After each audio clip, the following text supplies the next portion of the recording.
और पीडीएम हम सब लोग हैं।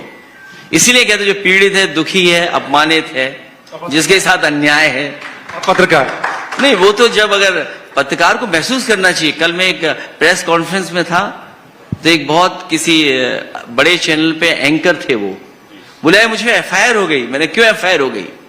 कि उन्होंने कुछ सच लिख दिया इसलिए एफआईआर हो गई। तो मैंने कहा फिक्र मत करो, पी फॉर पत्रकार।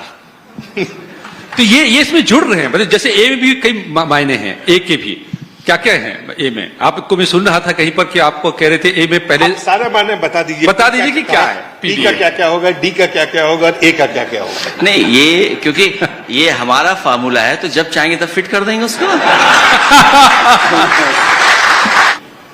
लेकिन आप पढ़ा लिखा नहीं रहे लोगों को। प्राइमरी एजुकेशन की क्या हालत है, सेकेंडरी एजुकेशन की क्या हालत है, हायर एजुकेशन की हालत क्या है? पूरी एजुकेशन निजीकरण हुई जा रही है। आप अपॉइंटमेंट्स किसका दे रहे हो? जैसे वो खुद है एक रंगी, उनके अपॉइंटमेंट भी एक ही रंगी है सब। अच्छा, किसी शौचालय में पानी आ रहा हो तो बता दो। मुख्यमंत्री जी लखीमपुर गए थे, जंगल देख रहे थे। सुनने में आया कि समीक्षा के बाद कुछ जंगल में कुछ चीजों को देखा उन्होंने। उन्हें पता ही नहीं लगा कि उनके भ्रष्टाचार का बाहरी सह नहीं पाई, पानी की टंकी ढह गई। भ्रष्टाचार का बाहर नहीं सह पाई, ढह गई वहीं पर। आप सोचिए कहां एक्सप्रेसवे की बातें कर रहे हैं। वो कह रहे पुरानी सरकार ऐसी थी। गोरख धंधा हम लोगों ने देखा है। 90 किलोमीटर की सड़क है जो 22 में शुरू होनी थी, आज तक नहीं शुरू हो पाई। हमारे मुख्यमंत्री जी कोई तो बताए कि हर सड़क एक्सप्रेसवे नहीं होती है, एक्सप्रेसवे अलग होता है। उन्हें अधिकारी बोल रहे हैं कि ये सड़क भी एक्सप्रेसवे है। तो आप सोचिए, जो मानक है एक्सप्रेसवे के, उस मानक से समझौता किया उन्होंने। अगर कोई मानक से समझौता करता है, इसका मतलब सेफ्टी से समझौता कर रहा है। इंडियन रोड कांग्रेस कहती है कि ऐसे मानक होने चाहिए एक्सप्रेसवे के। आप समझौता कर रहे हो एक्सप्रेसवे से। भारतीय जनता पार्टी की जो भी स्कीम बनती है, उसके संग पहले करप्शन वाली स्कीम बनती है, किससे पैसा कैसे निकाला जाएगा। अब आप सोचिए, घटना पहलगांव में हुई है और लोग दूसरी की चर्चा कर रहे हैं जो पहले घटना हुई थी। पहलगांव में आ गए लोग शहीद हो गए। सवाल हमसे पूछ रहे हैं चीजों का। हमारे देश के इतने लोगों की जान कैसे चली गई? हमारे घर में कैसे आतंकवादी आ गए? लोग पहलगांव के साथ साथ पुलवामा की भी चर्चा करने लगे। अब तो बच्चे जान रहे हैं।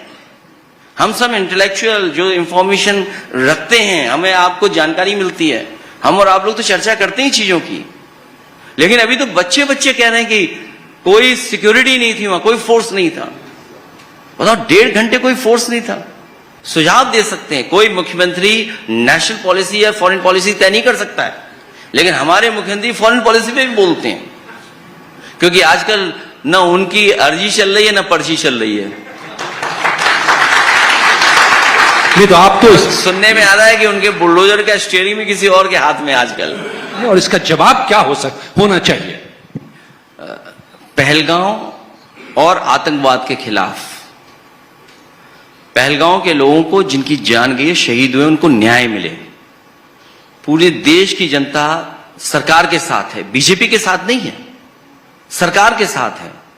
और जितनी भी पॉलिटिकल पार्टीज हैं, उन्होंने एक साथ समर्थन दिया और कहा कि सरकार को जो ठोस कदम उठाइए आप। कि आतंकवाद का कोई धर्म, कोई जाति नहीं है। और पहली बार हम लोग देख रहे हैं, इधर बहुत दिनों बाद हम लोग देख रहे हैं, देश की पूरी जनता आतंकवाद के खिलाफ है। कश्मीर के लोग आतंकवाद के खिलाफ हैं। इतना सड़क पर निकल करके आए। जो नुकसान हुआ है कश्मीर का ज्यादा हुआ है, वहां के लोगों का ज्यादा हुआ है। देश का तो हुआ ही हुआ है, लेकिन उनका बहुत हुआ है नुकसान। आखिरकार लापरवाही किसकी थी? वहां जाने के लिए प्रोत्साहित कौन कर रहा था? बीजेपी के लोग ही तो कहते थे जाइए, वहां घूम करके आइए। आपने सुरक्षा क्यों नहीं दी वहां पर? आपकी इंटेलिजेंस क्या कर रही थी? और एक इंस्टीट्यूशन नहीं इंटेलिजेंस की, न जाने कितनी एजेंसीज वहां काम करती हैं, पैरेलल एजेंसीज काम करती हैं। उसके बाद ये घटना हो जाए। और फिर नोटबंदी में आपने कहा था कि कोई आतंकवाद नहीं आएगा, आतंकवाद नहीं होगा।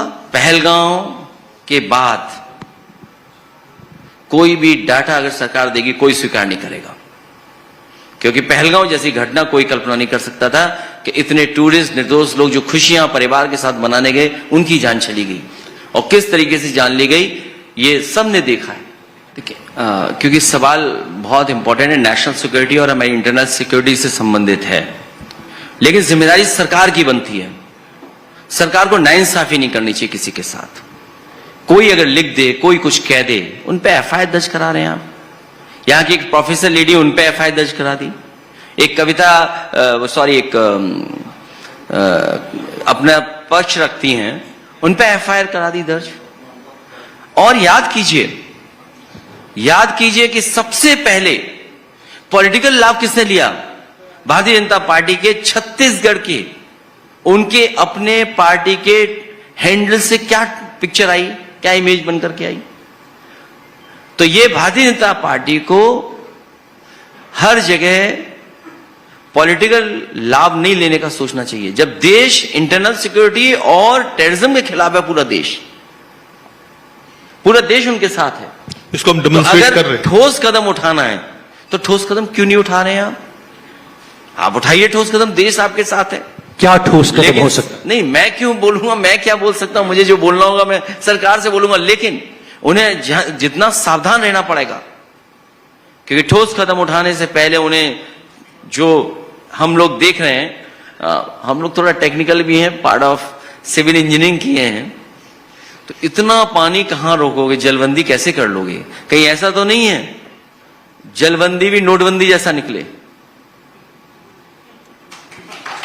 आपका बैकग्राउंड भी रहा है, आप सैनिक स्कूल से पढ़े हैं। इसीलिए मैं कह रहा हूं कि आप अगर कह रहे हैं हम जलबंदी कर देंगे, आजकल सोशल मीडिया है, आजकल इंफॉर्मेशन बहुत फास्ट ट्रेवल कर रही है। कोई भी ऐसा नहीं है जो देख ना रहा हो, सुन नहीं रहा हो, समझ नहीं रहा हो कि आपको कितना बड़ा इंफ्रास्ट्रक्चर चाहिए होगा।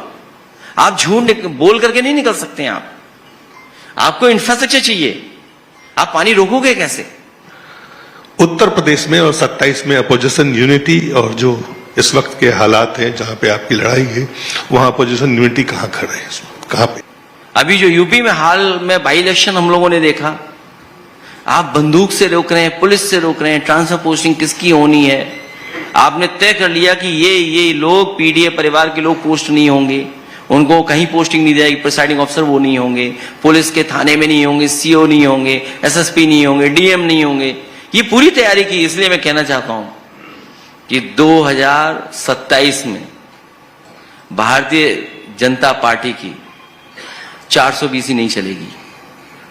बाई इलेक्शन में तो चल सकती है, लेकिन 403 सीटों में इनकी 420 नहीं चलेगी, क्योंकि जितने ने हथकंडे अपनाने थे सब हथकंडे अपना चुके हैं।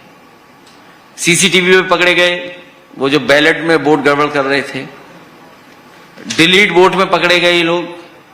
इसलिए जितने ये हथकंडे अपनाते थे वो सब हथकंडे हम लोगों ने जान लिए, समझ लिए, और यूपी ने अभी अभी हराया है इनको। यूपी का सबसे अच्छा ये है कि जो लोकसभा जीतता है उसी की सरकार बनती है।